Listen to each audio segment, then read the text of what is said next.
지금 그 금융 비즈니스 자체가 어떻게 가고 있는지에 대해서 좀 이야기를 먼저 좀 드리려고 해서 이 그림을 만들었고요.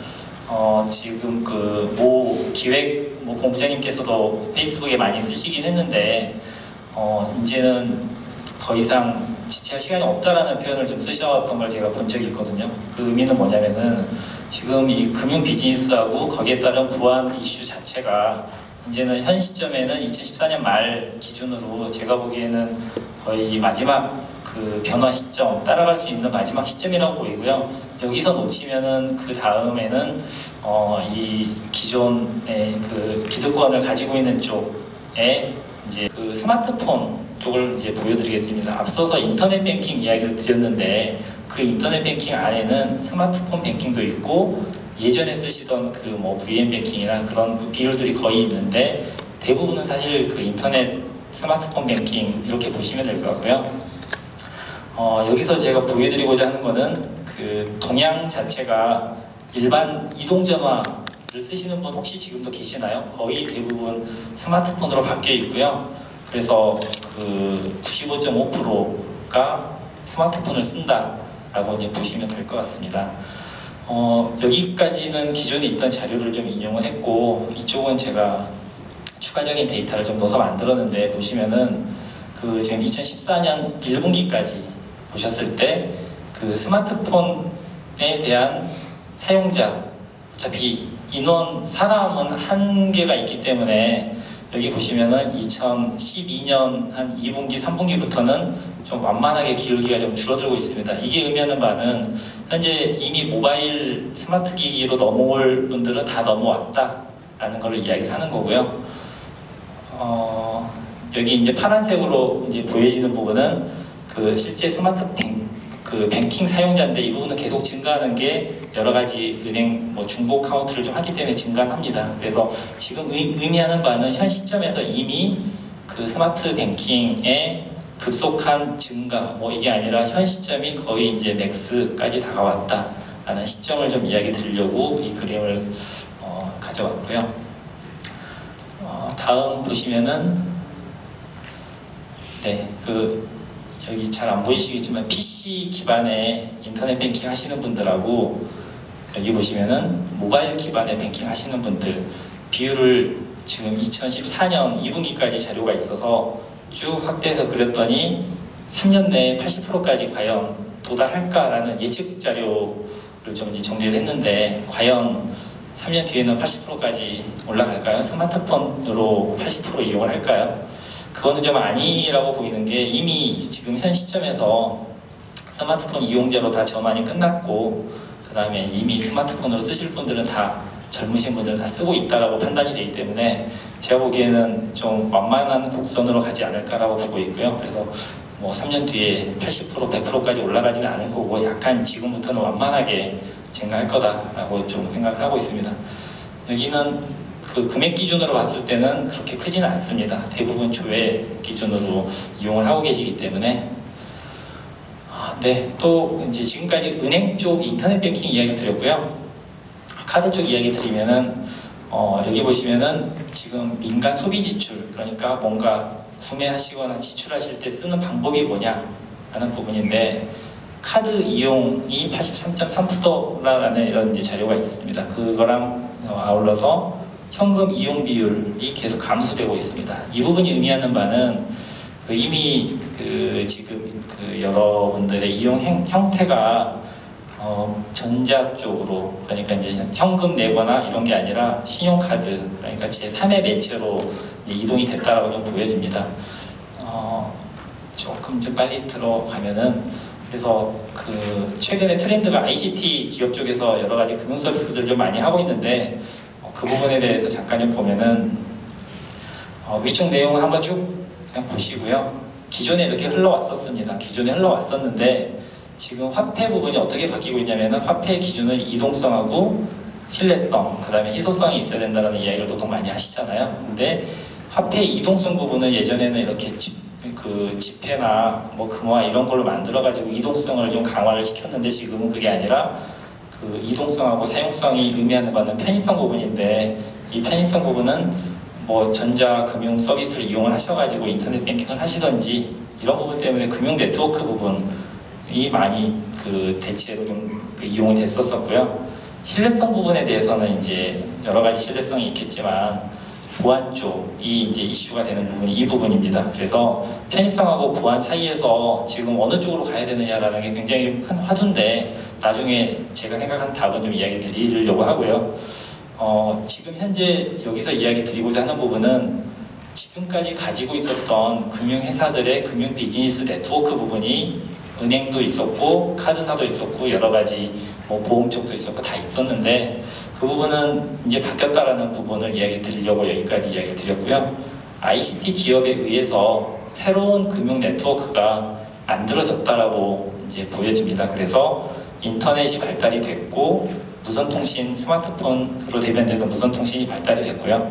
그 다음에 스마트 기기까지 이제 나와 있는 상태에서 이 세 가지가 합쳐져서 제가 보기에는 SNS로 발전이 되지 않았나라는 쪽 생각을 좀 해봤습니다. 그래서 여기를 보면은 지금까지 있었던 금융회사의 비즈니스하고 금융회사의 그런 금융 네트워크 부분이 ICT로 전환이 아니라 새로 생겼다라는 부분으로 보시면 될 것 같습니다.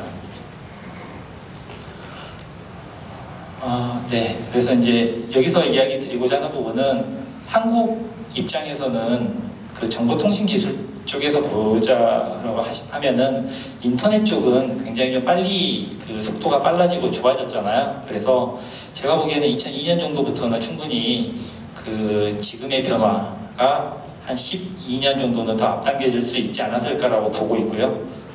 그 다음에 그 통신 서비스 부분, 이제 이 통신은 그 스마트 기기까지 좀 포함을 해서 이야기를 드리는 건데 이 부분은 제가 보기에는 2000년에서 2005년 사이 정도에는 충분히 어느 정도 뭐 그렇게 많은 속도 동영상 보는 거 아니시잖아요. 그러니까 많은 속도가 필요하지 않거든요. 그래서 이 정도 시점에서는 충분히 한국에서 더 앞서 나갈 수 있지 않았을까라는 부분이었고요.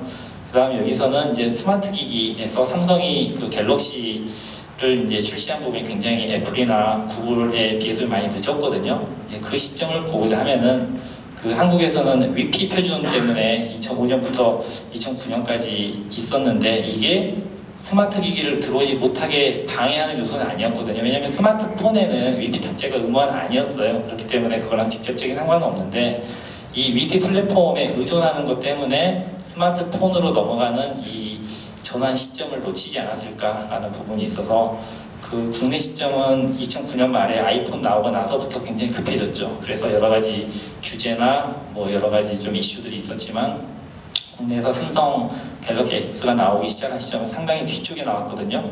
그래서 이제 이런 부분에 이야기 좀 드렸고요. SNS 쪽도 마찬가지입니다. 여기서도 지금 2009년하고 2011년에 국내에 그렇게 많이 좀 들어봤던 그 SNS 업체들이 이제 시작이 된 부분인데 해외 쪽에서는 이제 2004년부터 굉장히 이전부터 준비가 됐었고요. 여기 보시면은 페이펠은 1998년부터 시작이 됐거든요. 그래서 이전에 뭐 10년, 20년 전부터 굉장히 많이 준비를 했고 그게 지금 성과로 나타나고 있다라는 부분을 좀 이야기를 드리려고 합니다. 그 며칠 전에 애플페이까지 이제 이야기가 좀 된 부분이 있어서 굉장히 금융 쪽 그 비즈니스에 계시는 분들은 위기감을 정말 크게 느끼실 거고요. 특히 올해 들어서 많이 느끼실 거예요. 그 다음에 금융 쪽에 대해서 보안은 어떻게 할 것이냐라는 부분에 대해서도 굉장히 좀 많이 느끼실 거거든요.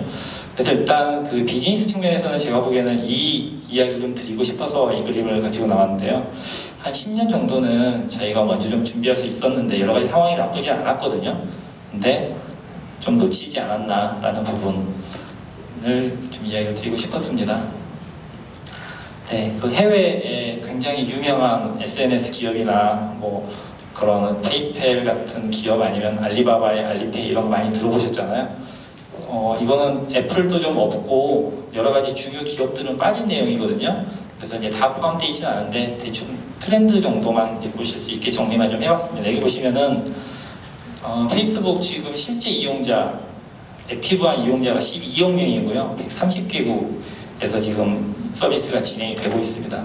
여기에서 페이스북은 지금까지 결제 서비스 부분에나 아니면 송금 이체 쪽에 굉장히 노력은 했지만 성공한 그런 서비스까지는 아직 못 들어간 상태거든요. 그래도 제가 보기에는 이게 굉장히 좀 중요하다라고 보이는 게, 이 페이스북이 조만간 쇼핑몰이나 결제 쪽으로 들어왔을 때는 여기에서 가지고 있는 중국이나 아니면 구글이 가지고 있는 이런 잠재력들, 그 다음에 아마존이나 페이팔을 나중에 능가하지 않을까라는 부분 때문에 이렇게 그려놨고요. 그래서 여기 보이는 이 작은 아마존이나 페이팔이 정말 뭐 경쟁력이 없다 이게 아니라, 여기 있는 기업들은 최소한 여기 최소 이용자 수준이 지금 1억 명을 기준으로 했기 때문에 국내 서비스가 지금 뭐 한두 개는 사실 그려져야 되긴 하지만 뭐 안 그렸던 부분 좀 있고요. 그래서 이런 상태에서 국내 페이팔이나 아니면 페이스북 이용자나 구글 이용자들, 구글도 여기 보시면 지메일도 있고 구글 크롬도 있고, 제일 중요한 안드로이드, 대부분 다 안드로이드 쓰시잖아요. 그래서 이런 모바일 OS 이용을 하시면서 이런 잠재력을 가지고 있는 구글이 앞으로 어떻게 성장할지도 지금 굉장히 좀 궁금하고요. 근데 이제 제 입장에서는 어떤 측면에서 지금 이야기를 드리냐면은, 금융 비즈니스를 하는 측면하고 금융 보안을 제공하는 측면에서 지금 이야기를 드리는 부분이라서 그 점은 좀 염두해 두시고 좀 들으시면 좋을 것 같습니다. 그래서 현재 금융 비즈니스나 금융 보안이 어디로 가야 되느냐라는 부분에 있어서는 외에는 다 아시잖아요. 금융 비즈니스를 유지하고 싶으니까, 아니면 그 시장을 장악을 하고 싶으니까 하는 거잖아요.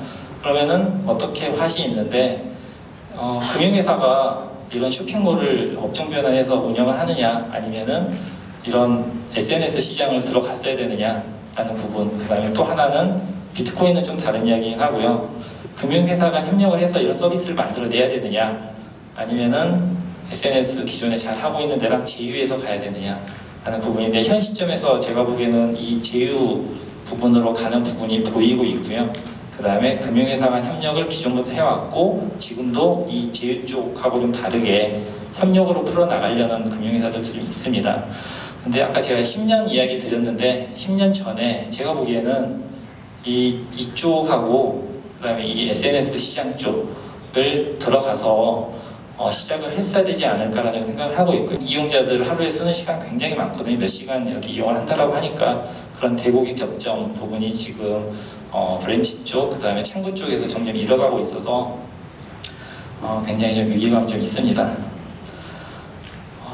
네, 그렇게 좀 빨리 넘어가겠습니다. 드릴 말씀이 많아서. 네, 여기 보시면은, 근데 이제 보안 쪽 잠깐 이야기 드리면, 과연 보안이 어떻게 가야 되느냐라는 부분인데, 국내 지금 신용카드 연체율이나 대출 연체율 보시면은 뭐 1%에서 2% 사이 정도 되잖아요. 근데 해외에서 신용 결제를 할 때 보안이 강화되지 않은 상태에서 얼마나 연체율이 있거나 사기율이 있느냐를 봤을 때 1%가 채 안 됩니다. 왜냐면은 백그라운드 단에서 사기 방지 FDS 이런 시스템들이 한 10년 전부터 굉장히 활성화돼서 잘 돌아가고 있거든요.